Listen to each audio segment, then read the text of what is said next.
I, 34 male, had been dating my girlfriend Ashley, 31 female, for 5 years. We met back in 2018.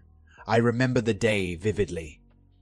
I was coming home from work as a traffic controller when I came up behind a car that was sitting at a green light. I of course was tired and irritated from work, so I honked my horn and yelled for the driver to move. The driver waved their hands out her window. I got out of my truck to see what was going on. The driver, Ashley, was in tears saying that her car ran out of gas and didn't know where the nearest gas station was located. Since I lived nearby, I knew the nearest gas station was nearly 2 miles away. I offered to help her, and she happily accepted. I pushed her car off to the side of the road to prevent any accidents. Since she didn't have a fuel canister, I drove her to the nearest gas station and filled the gas canister I had stored in my work truck. After putting gas in her car and helping her get to the gas station to finish fueling up her car, we exchanged phone numbers. After that day, Ashley and I started calling and texting each other. We connected and got along so well, which led us to eventually dating. My parents loved her, and her parents loved me. We loved the same anime music and even the same taste in cars. We rented a small apartment together and lived together ever since. Every Saturday night, we would change into our favorite PJs. We would watch some Bleach, My Hero Academia, Demon Slayer, or One Piece. That was our anime night. I loved her so much that I was planning on proposing to her. Last year, my friend from high school, Tony, moved back to town after he divorced his wife. The first night he came back, we decided to crack open a few beers and reconnect after not seeing each other for 15 years. I told him to stay the night since he was too drunk to drive. A week after that night, Ashley seemed different and not like her usual self. Instead of having anime night, she would rather go out with her friends and have a girls' night or go help her parents or something along those lines. Intimacy became less passionate and seemed more like a chore for her. She even stopped saying "I love you" before I left for work in the morning. Tony even stopped talking to me, even though we were good friends. It seemed strange, but I didn't think too much of it. That is until last week. The job site had to be shut down early for the day due to heavy rain. When I got home, I saw Tony's car parked out front. I thought Tony was waiting for me to get home so we could hang out. I walk inside to find Tony on the couch, while Ashley is naked and riding him. At that moment, it was like my brain had shut off all emotions inside my head. I felt no anger, no sadness, no hatred, no heartbreak. Nothing. I was numb. I stood there for about 10 seconds before they noticed me. Ashley freaked out while Tony grabbed his shirt and ran off. Ashley kept crying and saying that was not what it seemed. That it was a mistake and that she's sorry. I simply packed my stuff and left the apartment. The only thing I said to Ashley was an emotionless goodbye before leaving. I called my dad and told him what happened. I also asked if I could stay with him for a bit, and he let me move into his house. As of now, it has been 5 days since that event, and I still feel nothing. No emotions, just numbness. Am I broken? Update number 1. I've finally started to smile and laugh again. I've contacted my landlord and explained the situation. He told me not to worry, and that I would be getting 100% of my deposit and her deposit. Any damages to the apartment will be taken out of her portion of the deposit. I contacted Ashley's parents and told them about the situation. They were shocked and disgusted that their daughter could commit such a disgraceful act. They wanted me to forgive them for what their daughter did. I told them that they don't need forgiveness since they didn't break my heart. I blocked Ashley and Tony on my phone and all of my media accounts. My mom was sad to hear the events of what happened. My father was furious because he liked Tony a lot. I don't think I can repeat what he said due to the graphic nature of his words. I'm slowly getting my life back on track. I'm focusing more on my family and my job. My mother asked me if I would ever join the dating scene again. I didn't want to yell at her for asking such a question, so I simply told her that I'd think about it in a few months. Update 2. I am doing well with myself, although I did have an ugly cry session about 2 weeks ago.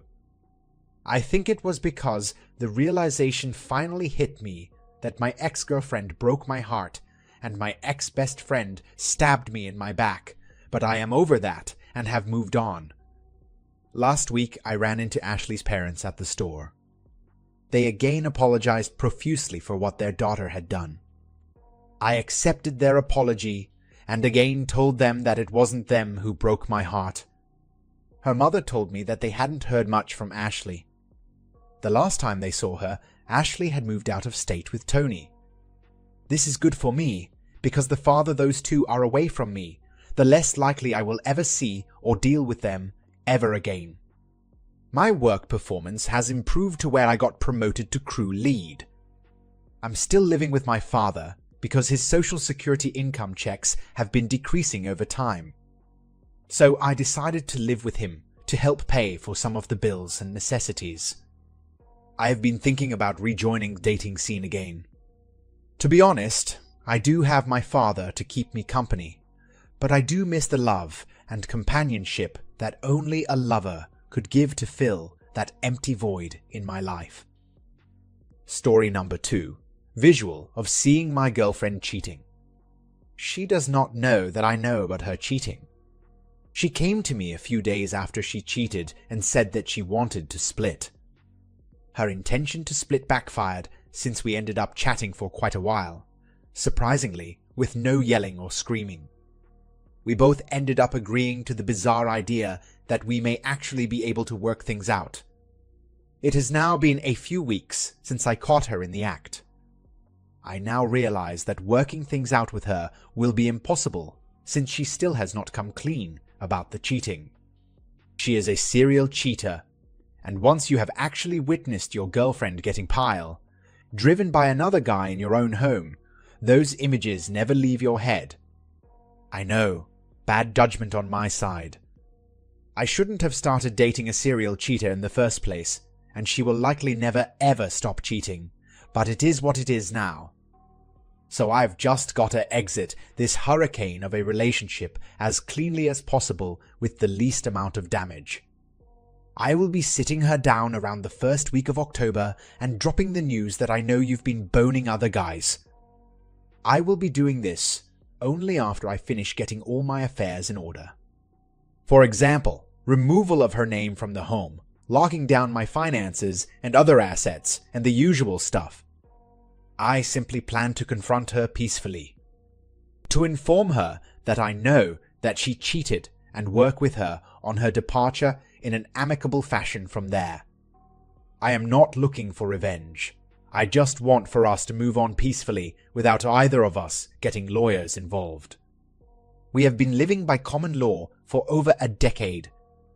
She has made it very clear that she wants absolutely no part of any of my assets, properties, or primary residence, since she accepts that I paid for everything from the start. I know, it sounds incredible that she doesn't want anything from me. She still does not know that I know about her cheating. We are currently amicable, and I am hoping that a quiet sit down with her will negate the need for lawyers and all that shit. If I split up with her without bringing up the cheating, it is very likely that she will try to gain the upper hand by claiming, "How dare you dump me? It was me who was first going to split from you." Therefore, I am bringing up the cheating to try and gain the upper hand before she does. I can't believe this high school cafeteria drama is happening to me in my 50s. We reside in Ontario. I'm in my early 50s, and she's in her late 40s. I have a lawyer on standby, but will only engage him as a last resort if absolutely essential. I am not giving up assets that I worked my ass off for just to confront her and her boy toy in a fit of rage. I'll be confronting her only after all my assets are secured and safe. No chick is ever worth losing your shit over. She is only on the title for half of the primary residence. So, the most she gets, in the worst case scenario, is half the equity on the sale of the residence. However, as of today, her world is now caving in and she is conceding. So it now looks like the most I will be out of pocket is $30,000 after all is done. Update number 1. These are the core tasks that I committed myself to after I caught her cheating 3 weeks ago. Save multiple copies of the proof, photos and videos, in different geolocations. Keep my cool at all times, so that I don't find myself in prison for the rest of my life. Secure a lawyer and get the legal ball rolling to protect my assets. Record every single conversation I have with her. Stay in shape mentally, physically, and emotionally. Plan my exit from the relationship down to the very last detail. I plan to leave the country for a few weeks and go unwind on a beach after this fiasco finishes. Reveal all my knowledge of her cheating and drop the separation bomb on her only after steps 1 through 6 are complete, and then watch from afar as her life falls apart. I am now in the final stages of step 6, and I utilize any anger that I have as a motivational tool to focus on my end game of exiting the relationship with minimal fallout on my end. She did notice about a week ago that I was suspicious of her recent behavior. However, since I am playing the dumb and oblivious boyfriend role, she is now confident that my suspicions have been put to rest following her flimsy explanation that she and the dude are just friends. The thing about catching a cheater is this, and I cannot emphasize this advice strongly enough. You do not need to get revenge, since ultimately a cheater's own behavior will be their own downfall. Essentially, after you drop a few small intentional hints that you are suspicious, most cheaters will, on their own, start to drive themselves definitively mad with the paranoia of getting caught, and then start to fall apart without you having to do a single damn thing. And when you do finally reveal what you know and cut them loose, their final tumble off the cliff will be their own doing. In my case, she is now starting to unravel right before my eyes, and it is a glorious thing to behold. Update number 2. Yesterday, I stumbled across a bombshell in this ongoing Jerry Springer saga of mine. She done got herself pregnant. And just like her recent cheating, she hid it from me. I found a positive pregnancy test stashed in a spot within her belongings, where she previously had nothing stashed just a few days prior. Therefore, I know that the test is current, given the timing of the pregnancy and the timing of her recent romps with the other dude. I am 99% sure that this pending bundle of joy is not mine.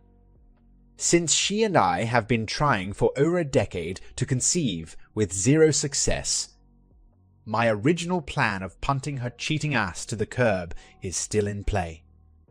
It is now getting very close, just a few final remaining details to sort out on the legal front. However, as with everything else in this ever-evolving sordid saga, this recent development does complicate things. In spite of this, I have contemplated a few scenarios. Scenario number 1. Today, she claimed to have gotten her period.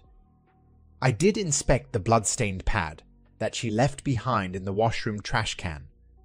However, the stain may also be due to implantation bleeding. Therefore, I cannot be 100% certain that the pregnancy has naturally terminated itself and that her period has in fact truly commenced. Scenario number 2. She's been drinking while knowing she was pregnant. Jesus, What kind of a person does this?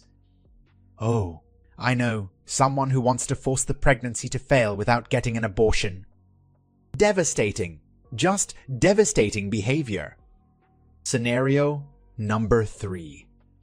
If the pregnancy has in fact not ended, and the baby is found to be mine and comes to term, I will still separate from her. However, I will step up to the plate and be super dad. I will do whatever it takes to make sure that the kid has the best damn life possible within my means as a co-parent. Scenario number 4. If the pregnancy has in fact not ended, and the baby is found to be the other dude's handiwork and is brought to term, I will still separate from her, but I nonetheless silently hope that the child is okay wherever life takes them, as none of this is the kid's fault. In this case, there is also a chance that the courts may have me pay some form of increased support. Update number 3. This is over 2 months in the making. I have no idea how I managed to get this far without completely losing my shit, but it's now in the final inning. And yes, once her last box of junk is moved out, I will finally inform her, oh, so gracefully, that I knew all along that she was cheating, and send her on her merry way with a mug with a screenshot of the evidence, just in time for Christmas. Update number 4. There are some other subs on here that are big on reconciliation. They will try to convince you that reconciliation is a viable path forward, but it is not. And for 2 simple reasons. Reason number 1, the unknown. Cheating is that one transgression whereby you will never truly know when it has stopped. They may tell you that they've stopped, and you may even talk yourself into believing that they've stopped, but you will never truly know. A life of never really knowing is a horrible existence. Reason number 2, the odds. Over 50% of relationships fail at the 10+ year mark. And for the remaining relationships that do manage to last the past 10 years, the majority are miserable unions, and I'm not even factoring in cheating. Throw cheating into the mix, and the odds of actually having a truly healthy relationship are even grimmer. This does not mean that healthy relationships are non-existent. It just means that the odds are so staggeringly infinitesimal after infidelity that when combined with reason, 1, you are taking on an incredibly uncalculated risk. Now, I know what you may be saying to yourself right now. Everything in life comes with risk. Well, it's simple. There is a difference between recklessness and risk and not understanding or acknowledging the difference is what often leads to a life of relentless misery. Now, does all this mean that you should never ever again pursue love or relationships? Hell no. That would be an awfully shitty way to live. However, with the above 2 reasons now considered, you are more likely to have a better swim in the pool when there is fresh water in it, and not after you know that someone has just pissed in it. I hope you enjoyed both of these stories and learned something from these stories. If you are new here, please subscribe to my channel and help me achieve 1,000 subscriber milestone.